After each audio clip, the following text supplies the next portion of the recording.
আসসালামু আলাইকুম। Gauripur milestone international school and কলেজের পক্ষ হতে অনলাইন ক্লাসে আপনাদেরকে স্বাগত।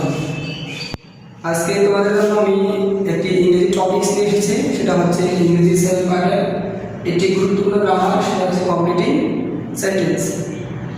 আর এই কমপ্লিটিং সেন্টেন্স আমরা জানি সাধারণত নবম শ্রেণী থেকে আমাদের পরীক্ষা এসে থাকে, তাই আমাদের ক্লাসটা কোনো নির্দিষ্ট কোনো শ্রেণীর জন্য দেওয়া হয়নি। এই ক্লাসটা দেওয়া হয়েছে নবম, দশম, একাদশ এবং দ্বাদশ। আমরা জানি ইংরেজিতে কিছু গুরুত্বপূর্ণ টপিকস রয়েছে যেগুলো প্রত্যেকটি ক্লাসেই আমাদের কাজ করতে হয়। তার মধ্যে একটি অন্যতম টপিকস হচ্ছে কমপ্লিটিং সেন্টেন্স। এই সেন্টেন্সের মাধ্যমে আমরা সাধারণত জানতে পারবো কীভাবে একটি ইনকমপ্লিট সেন্টেন্সকে কমপ্লিট করতে হয়, অর্থাৎ অসমাপ্ত একটি বাক্যকে কীভাবে সমাপ্ত করতে হয়। আমরা জানি নতুন করে একটি সেন্টেন্স তৈরি করা অনেকটা ইজি, তবে একটি সেন্টেন্স বা অর্ধেক সেন্টেন্সকে আবার পরিপূর্ণভাবে তৈরি করা একটি ডিফিকাল্ট, যার কারণে আমাদের কমপ্লিটিং সেন্টেন্সের ক্ষেত্রে অনেক রুল ফলো করতে হয়। সেক্ষেত্রে আমাদের সবচেয়ে কয়েকটি গুরুত্বপূর্ণ রুল, সেটা হচ্ছে tense, right form of verb, close phrase, simple complex এবং কম্পাউন্ড এর গঠনগুলো। এই সবগুলো যদি আমরা জানা থাকে আমাদের, তাহলে আমরা অন্যান্য রুলগুলোকে কাজে লাগিয়ে কমপ্লিটিং সেন্টেন্স করতে পারি। পরীক্ষায় আসার মতো কয়েকটি গুরুত্বপূর্ণ রুল বা যে রুল থেকে সাধারণত পরীক্ষা এসে থাকে, সেই কয়েকটি রুল আমি পড়ে তুলেছি। তোমরা একটু দেখো, আমি সাধারণত গুরুত্বপূর্ণ যে 20টা রুল তুলেছি। 20টা রুলের বাইরেও অনেক প্রশ্ন এসে থাকে, তবে এগুলো হচ্ছে কমন রুল, এগুলো না শিখলেই নয়, এগুলো আমাদের অবশ্যই শিখতে হয় বা জানতে হয়। এখানে প্রত্যেকটি রুলের জন্য আলাদা স্পেশাল কিছু নিয়ম ফলো করতে হয়, যার কারণে আমি স্পেশাল রুল হিসেবে এখানে 20টাকে আলাদা দেখিয়ে দিলাম। যদিও আজকের ক্লাসে আমি 20টা রুল আলোচনা করতে পারবো না, আমি আজকের ক্লাসে আমাদের জন্য 10টা রুল আলোচনা করবো। কিছু উদাহরণ সহ দিয়ে দিয়েছি, জাস্ট উদাহরণের মাধ্যমে আমরা এখানে রুল আলোচনা করবো। পরবর্তী ক্লাসে আমরা আবার বাকি 10টা রুল নিয়ে তোমাদের সামনে উপস্থিত হব। আমরা দেখি নিই কোন 20টা রুল আমাদের শিখতে হবে। ইট ইজ টাইম বা ইট ইজ হাই টাইম, এগুলোর জন্য আমাদের স্পেশাল কিছু রুল ফলো করতে হয়, যা আমাদের মন করা বা সাধারণ চিরাচরিত নিয়মে সেন্টেন্সগুলো গঠন করলে হয় না। এগুলোর জন্য একেবারে আলাদা কিছু নিয়ম ফলো করতে হয়, যার কারণে আমরা এগুলো একটু আলাদাভাবে রেখে দিয়েছি। যেমন অ্যাজ ইফ বা as though, lest, too dash to, so dash dash that, so that, in order to, with a due to, as soon as, no sooner had, hardly had, if বা provided that, unless, I wish of that, till, until, since, is relative pronoun, which, who, that, what ইত্যাদি। where আর আমাদের কিছু complex conjunction হিসেবে যেগুলো আমরা ব্যবহার করি, when, while, though, although। আর এটা হচ্ছে একেবারে স্পেশাল নিয়ম, সেটা হচ্ছে নিউ মাইন্ড। আজকের ক্লাসে আমি হয়তো তোমাদের সামনে সবগুলো রুল নিয়ে আলোচনা করতে পারবো না, আমি এখান থেকে প্রথম 10টা রুল আলোচনা করবো, পাশাপাশি একটি উদাহরণ দিয়ে দিচ্ছি। আর সেই উদাহরণের মাধ্যমে আমি তোমাদেরকে রুলগুলো তুলে ধরবো। পরবর্তী ক্লাসে আমরা বাকিগুলো আলোচনা করবো। এখন আসলে আমরা চলে যাই, আমি সাথে সাথে রুলগুলো বলে দেবো, তোমরা খাতায় ভিতরে নোট করে রাখবা। আর সেই রুলটাকে আমি প্রয়োগ করি সেন্টেন্সটা কমপ্লিট করবো।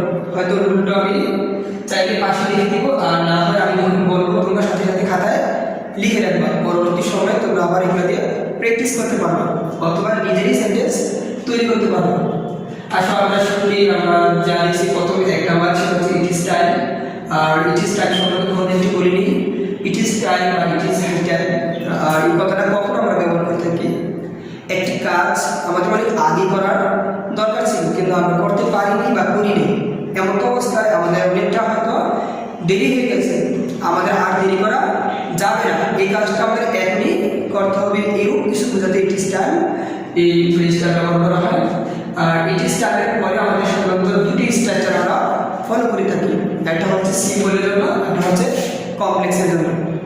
যদি আমরা সিম্বলের জন্য গঠন করে থাকি, তাহলে টু প্লাস বা অর্থাৎ ইনফিনিটিভ দিয়ে আমরা একটা ইনফিনিটিভ বা ইনফিনিটিভ ফ্রেজের মাধ্যমে আমরা এটা গঠন করতে পারি, অথবা সাবজেক্ট দিয়ে ভার্বের পাস্ট ফর্ম ব্যবহার করে আমরা এটাকে গঠন করতে পারি। যদি আমি টু প্লাস ভার্ব দিই, তাহলে এটা হয়ে যাবে ইনফিনিটিভ বা টু প্লাস ভার্ব প্লাস যদি আমি আরো কিছু ব্যবহার করে থাকি, সেটা হচ্ছে ইনফিনিটিভ ফ্রেজ। আর অথবা আমি চাইলে একটি নতুন ক্লোজ তৈরি করতে পারি, সাবজেক্ট প্লাস ভার্ব ফর্ম। তাহলে আমাদের গঠন হচ্ছে দুই রকমের, একটা হচ্ছে সাবজেক্ট প্লাস B2 আর হচ্ছে 2 প্লাস B1। আমি এখানে তোমাদেরকে লিখে দিই, তোমরা চাইলে সাথে সাথে লিখে রাখতে পারো।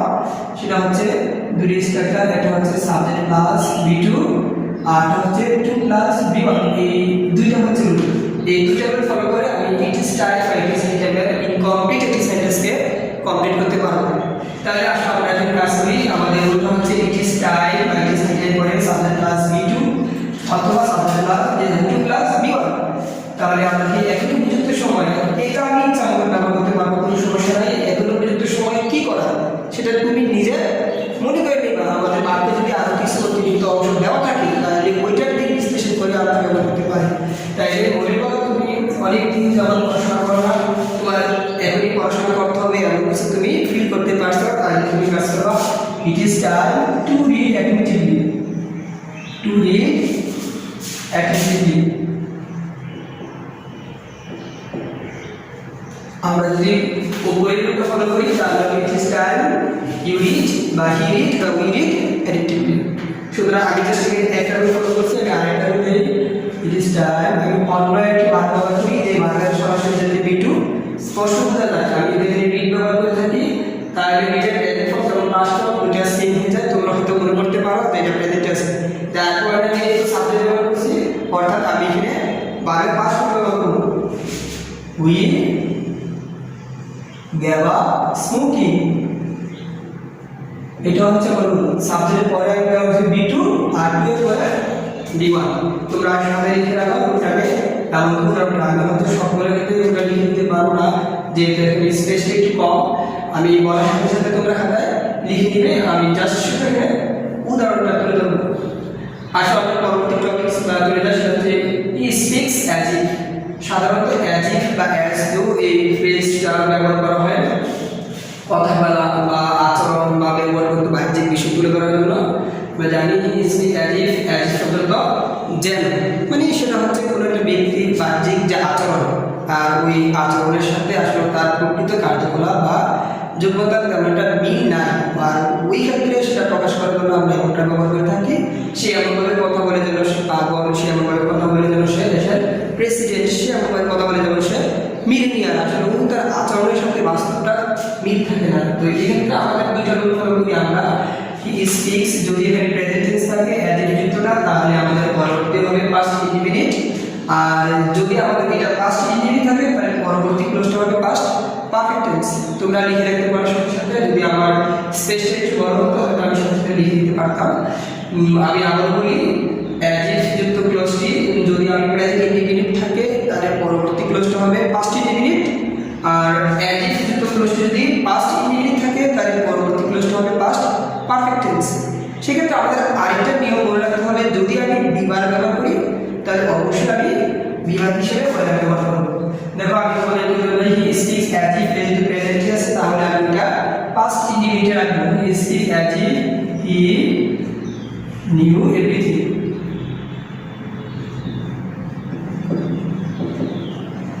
চাইলে আমরা এখানে যদি বিভাগ ব্যবহার করতাম তাহলে যদি speaks as if you are a man, he speaks as if you are a millionaire, he speaks as if you are a president ইত্যাদি। তবে আমি তোমাদেরকে বলে রাখি তোমরা চাইলে এটা না দিয়ে বিভাগ ব্যবহার করতে পারো, আর এখানে সম্পূর্ণ অংশ অনেক কিছু ব্যবহার করতে পারো। আর অবশ্যই তোমরা রুটার সাথে সাথে লিখে রাখবা। তো আমি দেখি রুটটা দিয়ে দিতে পারি কিনা প্যাকেটে, সেটা হচ্ছে এরপরে সাবজেক্ট প্লাস B2 বসে আর অথবা subject plus had plus B3 বসে। আর যদি আমি ব্যবহার করে থাকি তাহলে ওয়ার বসে। এটা যদি প্রেজেন্ট ইনডিফিনিট হয় তাহলে সাবজেক্ট প্লাস B1, এটা যদি পাস্ট ইনডিফিনিট হয় তাহলে subject plus had plus B3। চাইলে তোমরা খাতায় এগুলো একটু নোট করে রেখে দিতে পারো। 3 নাম্বার টপিকস আমরা তুলে ধরি রিড অ্যাক্টিভিটি লিস্ট। এই লিস্ট শব্দের অর্থ একটু ব্যাপক অর্থে ব্যবহার করা হয়, এটা স্পেশাল একটা ওয়ার্ড, এটার আলোচনা অনেক কিছু করা আছে। সেটা হচ্ছে এই লিস্ট বলতে আমরা নরমালি শব্দ অর্থ বুঝি যে পাশে বয় হয় এমন কিছু, আসলে পাশে বয় হয় এমন কিছু, ওইটা প্রকাশ করতে গেলে তোমরা হয়তো এর বাস্তবিক অর্থটা বুঝতে পারবে না। আমি যদি একটু সহজ ভাষায় ব্যবহার করে থাকি তাহলে তোমরা বিশদে জিনিসটা বুঝতে পারবে। সেটা হচ্ছে লিস্ট বলতে আমরা নইলে নতুবা বা কারণ হলে এমন কিছু। এটা হচ্ছে একটি উপদেশমূলক কথাবার্তার ক্ষেত্রে সাধারণত কোনো একটা ব্যক্তিকে তোমাকে উপদেশ দিবে কাজটি করার জন্য, এবং এই কাজটি না করলে পরিণতি কি হতে পারে সাথে সাথে যদি আবার ওইটাও বলে দেয় তাহলে নেক্সট কথাটা ব্যবহার করবে। যেমন আমি তোমাকে বললাম মনোযোগ সহকারে পড়ো, নইলে তুমি পরীক্ষা ফেল করবা, দ্রুত হাত পাবা, নইলে তুমি ট্রেনটা মিস করবা, সত্য কথা বলো, নইলে কেউ তোমাকে বিশ্বাস করবে না, ইত্যাদি। তবে আমরা নেক্সট করতে সাধারণত তা না হলে বা নইলে অথবা পাঁচে কথা যেমন শব্দ ব্যবহার করি, এটা একটা স্পেশাল রুল। আমাদের নিয়ম হচ্ছে নেক্সটে পরে সাবজেক্ট বসে তারপরে শুড বা মাস্ট বসে। আমি আগে কাজটা করি, তারপরে যদি স্পেস থাকে তোমাদের লিখে দেবো লেস্ট। আরেকটা সবচেয়ে গুরুত্বপূর্ণ কথা বলে নিই, লেস্টের শুরুতে যদি তোমার সেন্টেন্সের শুরুতে যদি অ্যাসার্টিভ সেন্টেন্স হয়ে থাকে অর্থাৎ সাবজেক্ট থাকে, তাহলে এখানে যেই সাবজেক্ট থাকে তুমি উটি ব্যবহার করবা, আর যদি সাবজেক্ট না থাকে তাহলে তুমি ইউ ব্যবহার করবা। ইম্পারেটিভ সেন্টেন্স হিসেবে ইউ শুড, যেহেতু রিডের সাথে জড়িত তাহলে আমি কি দেবো ফেল দিলাম। আমরা প্র্যাকটিসের সাথে সাথে রুলগুলো বলে দিচ্ছি তোমাকে, আর লেস্টের পরে সাধারণত আমরা তোমাকে বলে দিই সাবজেক্ট বসে, সাবজেক্ট পরে শুড বা মাস্ট বসে, তারপর বিভাগ বসে, তারপর বাকি বসে। আমি একটু একটু করে লিখে দিয়েছি, তোমরা নোট করে লিখে দেওয়ার জন্য। দেখো পরবর্তী সেন্টেন্সে আমরা চলে যাই। 4 নম্বর সেটা আছে টু টু, অর্থাৎ এটা হচ্ছে একটা কোনো সেন্টেন্সের আধিক্যতা বোঝাতে বা কোনো অ্যাডজেক্টিভের আধিক্যতা বোঝাতে আমরা ব্যবহার করে থাকি। কোনো সেন্টেন্সে কোনো যদি এ টু থাকে তাহলে একটা তীব্রতা বা গভীরতা বোঝায়, আর ওই টুটার আমরা নানফাইনিট বা ব্যবহার করে থাকি। He is too poor, he is too rich, sorry too weak ইত্যাদি আমরা ব্যবহার করতে পারি। টু এর পরে আমাদের অ্যাডজেক্টিভ হয়। He is too poor to buy a pen. মানে আসলে আমার কাজ হচ্ছে সে এতই গরিব যে সে একটি কলম কিনতে পারে না। আমি আবার বলে দিই, সরি এখানে টু দেওয়া আছে, আমার টু ব্যবহার করা দরকার নাই। টু এর পরে আমরা প্রেজেন্ট করতে ইউজ করতে পারবো। ঠিক এটার বিপরীত এটা হচ্ছে অ্যাফার্মেটিভ সেন্টেন্স, এটা হচ্ছে negative sentence. He support that, এরপর আমরা সাথে ব্যবহার করি দ্যাট হি, এটা প্রেজেন্ট থাকে আমরা ক্যান নট ব্যবহার করি can not buy a pen. তাহলে নিয়ম কি? নিয়ম হচ্ছে a2 প্লাস b1, আর এটা নিয়ম হচ্ছে কি দ্যাট এর পরে সাবজেক্ট পরে ক্যান নট বা কুড নট প্লাস b1 ইত্যাদি। আসলে আমরা পরবর্তী সেন্টেন্সে চলে যাই। কি was had so that, so that এর একটা এক্সপ্রেশন কি আছে, আমরা যাতে করি, সো দ্যাট কি যাতে বা এই জন্যই যে সে কঠোর পরিশ্রম করে, এই জন্য যে নিয়ম হচ্ছে সাবজেক্ট পরে আমি পরবর্তী রূপটা লিখে দিব সো দ্যাট হি ক্যান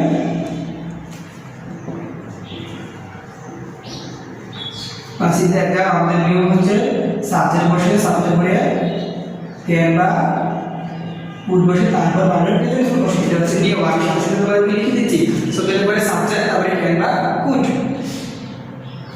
আর 7 নম্বরে যদি you went to Dhaka in order to, এটা একটা phrase specially in order to উদ্দেশ্য বা জন্মরূপে এখানে সরাসরি ভাবে present form buy a shirt, সেটা আমাদের এখানে এটা বাড়ার দরকার নাই। নিয়ম হচ্ছে ইন অর্ডার টু এর পরে ভাবে প্রেজেন্ট ফর্ম বসে, ইন অর্ডার টু এর পরে ভাবে প্রেজেন্ট ফর্ম বসে। আর এটা একটু বিপরীত, যদিও একই অর্থে আমরা ব্যবহার করে থাকি। ইন অর্ডার টু এর বলতে ইন অর্ডার টু যে অর্থে ব্যবহার করা হয় ইনটিভি টু একই অর্থে ব্যবহার করা হয়। সাধারণত এই সিম্পল সেন্টেন্সে ব্যবহার করি আমরা ফ্রেজ হিসেবে, এটা সিম্পল সেন্টেন্সে ব্যবহার করে থাকি ফ্রেজ হিসেবে। He reach energetic with a due to, নিয়ম হচ্ছে ইন অর্ডার টু এর পরে ভার্বের প্রেজেন্ট ফর্ম, আর উইথ এ ডিউ টু পরে ভার্বের পাস্ট প্রেজেন্ট ফর্ম টাইম।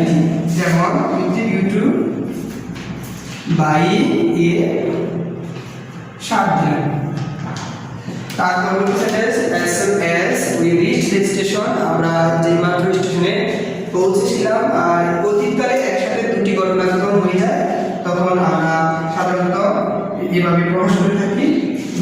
আমরা দুইটা নিয়ম ফলো করি, একটা হচ্ছে অ্যাফার্মেটিভ, একটা হচ্ছে নেগেটিভ। যদি অ্যাফার্মেটিভের সেন্টেন্সটা রাখতে চাই তাহলে হবে as soon as, আর যদি নেগেটিভে রাখতে চাই তাহলে হবে আমাদের no sooner had. as soon as এর দুটো প্রতি পাস্ট ইনডিফিনিট হয়, আর নো সরি হ্যাড একটা পাস্ট পারফেক্ট একটা পাস্ট ইনডিফিনিট। সবচেয়ে মনে রাখার বিষয় হচ্ছে as soon as এর কমা বিষয়, আর বাকিটা পাস্ট ইনডিফিনিট হয়ে যায়। and as soon as in the station the train left, অর্থাৎ আমাদের মনে রাখতে হবে এটা পাস্ট ইনডিফিনিট, ওইগুলো পাস্ট ইনডিফিনিট, আর যদি বলে মাঝখানে কমা বসে।